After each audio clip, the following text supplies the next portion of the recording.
Hello viewers, welcome to Ramajayam channel. லாஃபிங் Buddha எப்பொழுதும் சந்தோஷமாக இருக்கும். ஒரு கோணிப்பையை தூக்கி கொண்டு குண்டாக இருக்கும் துறவி. இவர் சீன நாட்டில் புகழ் பெற்றவர் ஆவார். ஆசிய மொழி கல்ச்சரும் இவர்தான். இவர் புத்த மதத்தை சேர்ந்தவர் அல்ல. கௌதம புத்த மதத்தை சேர்ந்தவர் அல்ல. இவர் கொஞ்சம் வித்தியாசமானவர். இவருடைய குணங்கள் சந்தோஷமும். இவர் எப்பொழுதும் சிரித்து கொண்டே இருப்பவர்.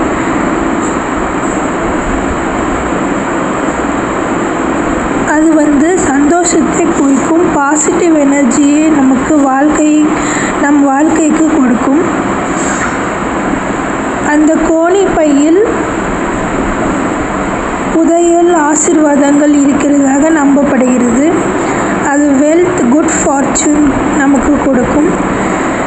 அவர் எப்போதும் குழந்தை முகத்துடன் இன்னசென்ட்டாக இருப்பது அவருக்குரியதாகும்.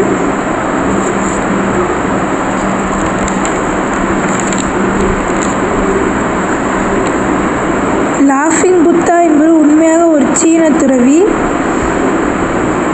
Good luck, positive energy, spiritual growth எல்லாமே அவர் மூலமாக நமக்கு கிடைக்கும். கண்டிப்பாக இது வீட்டில் வைக்கலாம்.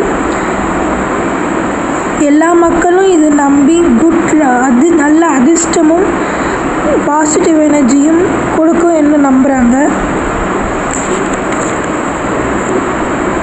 இங்கே சில டிப்ஸ் கொடுக்குறோம் எங்கெங்கே வைக்கலான்னு. கிழக்கு பார்த்து வச்சுக்கலாம். ஃபெங்ஷன் படி வெல்த் அண்ட் ப்ராஸ்பரிட்டி கண்டிப்பாக கிடைக்கும். ஹாலில், டைனிங் ஹாலில் வைக்கலாம்.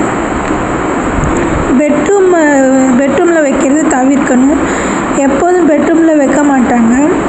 உண்மையிலேயே நீங்கள் எங்கே வைக்கலான்னு நினைக்கிறீங்களோ அங்கே வச்சிங்கன்னா சந்தோஷமும் நல்ல நிலைமையும் கிடைக்கும். தேங்க்ஸ் ஃபார் வாட்சிங்.